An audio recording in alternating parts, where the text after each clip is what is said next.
बच्चों, इस वीडियो में क्लास 7th की साइंस का 3rd चैप्टर रेशों से वस्त्र तक के बारे में जानेंगे। कौन से जंतु हमें रेशा देते हैं जिनसे वस्त्र बनते हैं, किस तरह से रेशों से वस्त्र तैयार किया जाता है, विस्तार पूर्वक इस वीडियो में जानेंगे। ऊन और रेशम के रेशे जो हैं ये जंतुओं से मिलते हैं। जंतुओं से ये प्राप्त होते हैं, इसलिए इनको जांतव रेशे भी कहा जाता है।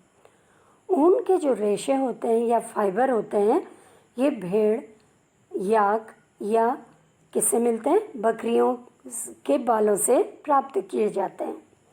और रेशम के फाइबर रेशम के कीट के कोकून से प्राप्त होते हैं।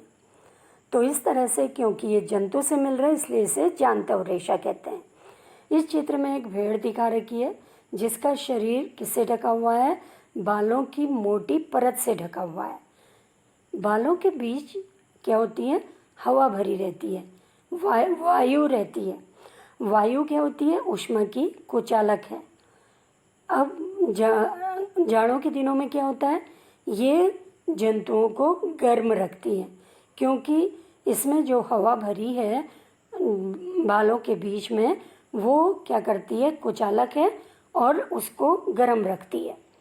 भेड़ की रोएदार त्वचा पर 2 तरह के रेशे होते हैं, दाढ़ी के रूखे बाल और त्वचा के निकट स्थित तंतुरूपी मुलायम बाल।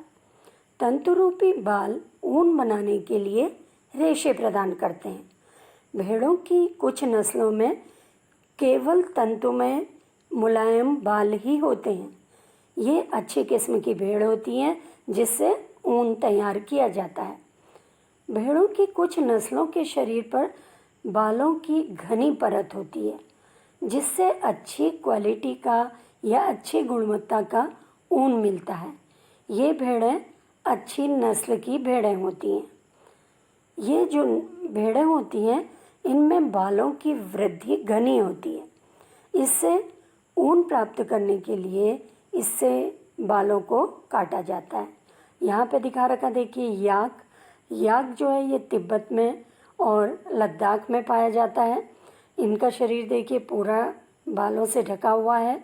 इससे भी ऊन मिलता है।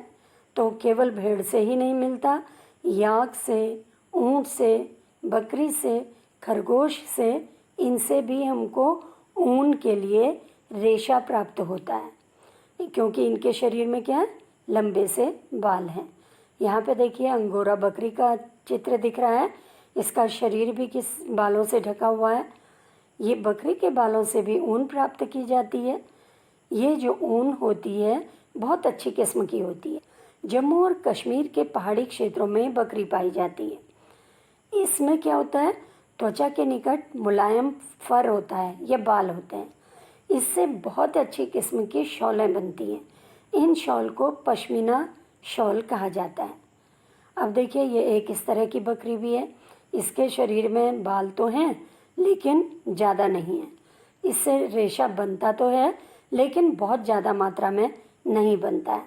इसी तरह से देखिए ऊँट से भी ऊन प्राप्त होता है।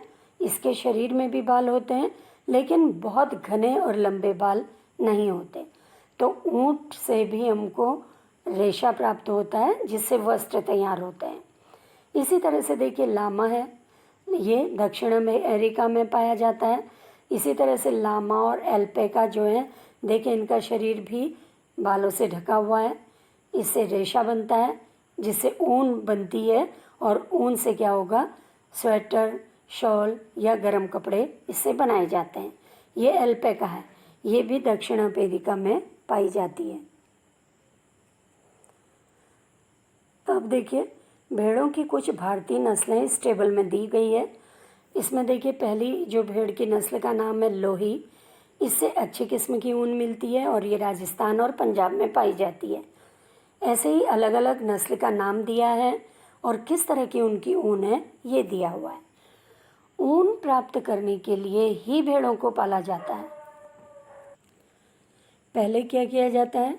भेड़ों के बालों को काटा जाता है, फिर उन्हें संसाधित करके ऊन बनाई जाती है। कुछ पहाड़ी राज्य जैसे जम्मू कश्मीर, हिमाचल प्रदेश, उत्तराखंड, अरुणाचल प्रदेश और सिक्किम और हरियाणा, पंजाब, राजस्थान और गुजरात के मैदानी इलाकों में गडरिये क्या करते हैं, भेड़ों के झुंड को चराते हैं। भेड़ जो है ये शाकाहारी जंतु है, उसे घास और पत्तियां पसंद है। जो भेड़ पालते हैं वो क्या करते हैं, इस चारे के अलावा उसको दाल, मक्का, ज्वार और खली भी खिलाते हैं। खली क्या होता है, बीज में से जब तेल निकाल दिया जाता है उसके बाद जो पदार्थ बचता है उसको खली कहते हैं। खनिज भी इसको खिलाते हैं। और सर्दियों में भेड़ों को घर के अंदर रखा जाता है और उन्हें पत्तियां, अनाज और सूखा चारा खिलाया जाता है, जिससे क्या होती हैं, वो स्वस्थ रहती हैं और अच्छी किस्म का ऊन उनसे मिलता है। अब देखिए भेड़ की ऊन कैसे उतारते हैं, चित्र में दिया गया है। रेशों को ऊन में संसाधित करना, स्वेटर बुनने अथवा शॉल बनाने के लिए उपयोग की जाने वाली ऊन एक लंबी प्रक्रिया के द्वारा तैयार होता है।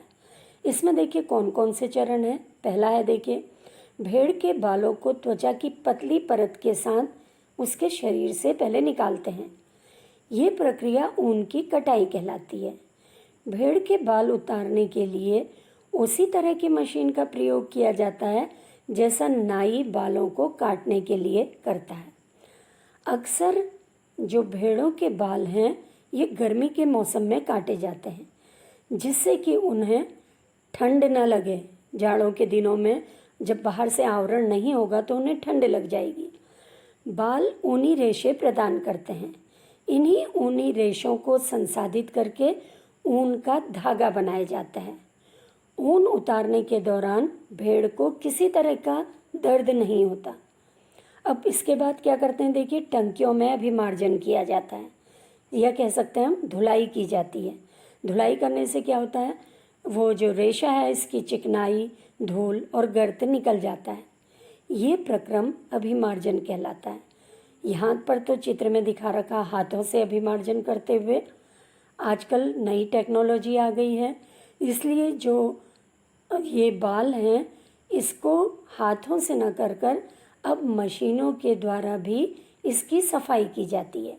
तो यहाँ पे चित्र में दे रखा देखिए, ये बालों को मशीनों के द्वारा अभिमार्जन कर रहे हैं।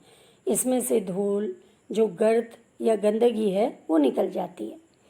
इसके बाद क्या होता है, अभिमार्जन के बाद छटाई की जाती है। रोमिल अथवा रोएदार बालों को कारखानों में भेजा जाता है। वहाँ अलग अलग गठन वाले बालों को छांटा जाता है या उनको पृथक किया जाता है, अलग किया जाता है। अगला चरण क्या होता है, देखिए बालों को सुखाया जाता है। परंतु इससे पहले बालों में से छोटे छोटे कोमल और फूले हुए रेशों को छांट लिया जाता है, जो बर कहलाते हैं।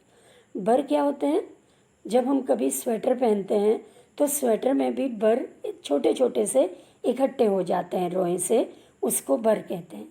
इसके पश्चात रेशों को फिर से धोया जाता है, फिर से सुखाया जाता है। इस प्रकार प्राप्त उत्पाद ही धागे के रूप में वस्त्र तैयार करने के लिए तैयार होते हैं। अब देखिए पांचवा चरण क्या है, रेशों को आकर्षक रंगों में रंगा जाता है, क्योंकि भेड़ या बकरी के जो ऊन है ये काले, भूरे और सफ़ेद होते हैं। और अंतिम चरण को रीलिंग कहते हैं। इसमें रेशों को सीधा करके सुलझाया जाता है, फिर लपेट कर उनसे धागा बनाया जाता है और लंबे रेशों को काटकर स्वेटर की ऊन के रूप में और अपेक्षाकृत छोटे रेशों को काटकर ऊनी वस्त्र बुनने में उपयोग में लाया जाता है। अब देखिए ऊन का धागा बनाने के लिए कौन कौन से चरण होते हैं। सबसे पहले ऊन की कटाई की जाती है, फिर अभिमार्जन किया जाता है। अभिमार्जन हाथों से या मशीनों से होता है। फिर छटाई की जाती है, अलग अलग किस्म की जो रेशे हैं वो अलग किए जाते हैं। फिर उसमें से बर की छटाई की जाती है और उसके बाद रंगा जाता है आकर्षक रंग में या मनपसंद रंग में। उसके बाद रीलिंग की जाती है। तो इस तरह से ऊन की कटाई के बाद रीलिंग तक ये पूरे 6 स्टेप हैं। इन 6 स्टेप में ऊन का धागा तैयार किया जाता है। अब देखिए रेशम के कीट से भी हमको रेशम का धागा मिलता है। ये नर रेशम कीट और ये नीचे मादा रेशम कीट दिया हुआ है। रेशम के जो रेशे हैं ये भी जानतव रेशे होते हैं, क्योंकि ये रेशम के कीट से मिलते हैं। रेशम के कीट रेशम के फाइबर को बनाते हैं। रेशम प्राप्त करने के लिए रेशम के कीटों को पालना रेशम कीट पालन या सेरीकल्चर कहलाता है। तो रेशम के कीटों को पाला जाता है, जिससे क्या होता है, रेशे मिलते हैं और ये रेशम का वस्त्र तैयार होता है। और रेशम जो है ये बहुत महंगा वस्त्र है। इस चित्र में दिखा रखा, देखिए रेशम के कीट का जीवन चक्र दिखा रखा है। मादा रेशम कीट अंडे देती है, इनसे लार्वा निकलते हैं जो कैटरपिलर कहलाते हैं। ये जैसे जैसे आकार में वृद्धि करते हैं तो क्या होता है, ये कैटरपिलर जो हैं अगली अवस्था में प्रवेश कर जाते हैं। ये अवस्था प्यूपा कहलाती है, जो अपने इर्द गिर्द क्या करती है, जाल बना लेती है। ये जाल अपने स्थान में बने रहने में सहायता करता है। और ये कैसे तैयार करते हैं, ये अंग्रेजी का जो 8 होता है उस हिसाब से अपने सिर को घुमाकर ये पतले पतले से रेशे बनाते हैं। सिर की इस गति के समय कैटरपिलर पतले तार के रूप में प्रोटीन से बना एक पदार्थ निकालता है। यही सूखकर रेशम का रेशा बनता है। जल्दी ही कैटरपिलर पूरी तरह से रेशम के रेशों से ढक लेता है अपने को। इसको प्यूपा कहते हैं। ये कोकून कहलाता है। कीट इसी के अंदर होता है। रेशम के जो रेशों का उपयोग रेशम के कपड़े बनाने के लिए किया जाता है और ये बहुत सॉफ्ट रेशा होता है, मृदु रेशा होता है, लेकिन बहुत मजबूत रेशा होता है। इसके वस्त्र जो होते हैं ये बहुत महंगे होते हैं। तो इस तरह से इसका जीवन चक्र यहाँ पे है। पहले इससे रेशम के कीट जो है ये अंडे देता है, इससे लार्वा बनता है, लार्वा से प्यूपा बनता है, प्यूपा अपने चारों ओर प्रोटीन का आवरण बना देता है जिसे कोकून कहते हैं, और उसी से क्या मिलता है, रेशम का रेशा मिलता है। यहाँ पे दे रखा, देखिए शहतूत का पेड़ दे रखा है और मादा रेशम कीट और उसके अंडे दिए हुए हैं। तो रेशम का जो कीट है ये शहतूत की पत्तियों को खाता है। रेशम का धागा जो है रेशम कीट के कोकून से प्राप्त किया जाता है। ये रेशम कीट अनेक किस्म की होती हैं। इनसे जो रेशा मिलता है वो भी अलग अलग तरह का होता है। इनमें किसी में चिकनाहट ज़्यादा होती है, किसी में कम होती है। इसी तरह किसी में चमक ज़्यादा होती है, किसी में कम होती है। ये रेशे कौन कौन से हैं, देखिए टसर रेशम, मूंगा रेशम, कोसा रेशम। ये रेशम की अलग अलग किस्में हैं। ये कोकून से प्राप्त होती हैं। सबसे जो सामान्य रेशम जो प्रसिद्ध है ये शहतूत का रेशम है। शहतूत रेशम कीट जो है ये शहतूत के पेड़ पर पाला जाता है। इससे जो फाइबर मिलता है, रेशा मिलता है, ये बहुत सॉफ्ट होता है, चमकदार होता है, लचीला होता है और इसे किसी भी रंग में रंगा जा सकता है। अब देखिए कोकून से रेशम तक कैसे प्राप्त होता है। रेशम प्राप्त करने के लिए रेशम कीटों को पाला जाता है। जो उनके कोकून हैं उनको इकट्ठा करके रेशम के फाइबर या रेशे प्राप्त किए जाते हैं। रेशम कीट पालन क्या होता है, ये सेरीकल्चर कहलाता है। इसमें ये क्या करती हैं, जो कीट है मादा कीट, ये अंडे देती हैं बहुत सारे। ये अंडे कीटों में परिवर्तित होते हैं और इनको एक उपयुक्त ताप पर रखा जाता है, जिससे इनसे क्या होता है, अंडों से लार्वा निकलता है।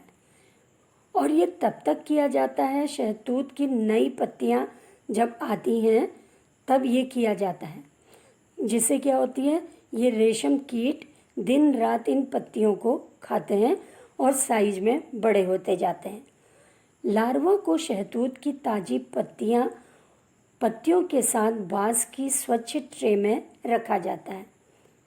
25 से 30 दिनों के बाद ये जो कैटरपिलर है खाना बंद कर देता है और कोकून बनाने के लिए वो बाँस से बने छोटे छोटे कक्षों में चले जाते हैं। और इस तरह से छोटी रैक या टहनियाँ रख दी जाती हैं जिनसे कोकून चिपक जाते हैं या जुड़ जाते हैं। तो इस तरह से जो कैटरपिलर है अथवा रेशम कीट कोकून बनाते हैं और कोकून के अंदर क्या होता है, प्यूपा विकसित होता है। तो इस तरह से ये जो कोकून है, कोकून से रेशम का रेशा प्राप्त होता है। ये रेशा बहुत सॉफ्ट होता है, चमकदार होता है, इसे किसी भी रंग में रंगा जा सकता है। रेशम प्राप्त करने के लिए कोकून की बड़ी ढेरी का उपयोग किया जाता है। वयस्क कीट में विकसित होने से पहले ही कोकून को धूप में रखा जाता है, फिर पानी में उबाला जाता है या भाप में रखा जाता है। इस तरह से रेशम के फाइबर उसमें से अलग हो जाते हैं। रेशम के रूप में उपयोग के लिए कोकून में से रेशे निकालने के बाद उनसे धागे बनाने की प्रक्रिया रेशम की रीलिंग कहलाती है। रीलिंग विशेष तरह की मशीनों में की जाती है जो कोकून में से फाइबर या रेशे को निकालती है। फिर रेशम के फाइबरों की कताई की जाती है जिससे रेशम का धागा मिलता है और ये जो रेशम का धागा है इसी से बुनकर क्या करते हैं, वस्त्र तैयार करते हैं। तो इस तरह से जो ये रेशा निकल रहा है कोकून से जो मिला है उससे क्या बन रहा है, धागे बनते हैं और उस धागे से ही वस्त्र को बुना जाता है या वस्त्र को मशीनों के द्वारा तैयार किया जाता है। यहाँ पे दिखा रखा देखिए पत्तियों में ये शहतूत की पत्तियाँ हैं। कैटरपिलर या रेशम का लार्वा जो है इसको कैटरपिलर जो है इनको खाते हुए दिखा रखा है। कई तरह के रेशम होते हैं जैसे देखिए शहतूत रेशम, टसर रेशम, एरी रेशम, मूगा रेशम। ये अलग अलग तरह के रेशम हैं, इसकी क्वालिटी भी अलग अलग होती है। यहाँ पे देखिए कोकून दे रखा, ये जो कोकून है इसके अंदर क्या है, प्यूपा। प्यूपा के बाहर एक आवरण है, कवच है। ये आवरण किसका बना है, प्रोटीन का बना है। जब इनको उबालते हैं इनसे रेशा अलग हो जाता है और इस तरह से उसी रेशे से क्या बनता है, रेशम का धागा बनता है और उसी धागे से क्या बनते हैं, वस्त्र तैयार किए जाते हैं। तो इस तरह से इस वीडियो में आपने देखा कि किस तरह से जंतुओं से रेशा प्राप्त किया जाता है, उस रेशे से कैसे धागे बनाए जाते हैं और उन धागों से किस तरह से वस्त्र तैयार होते हैं।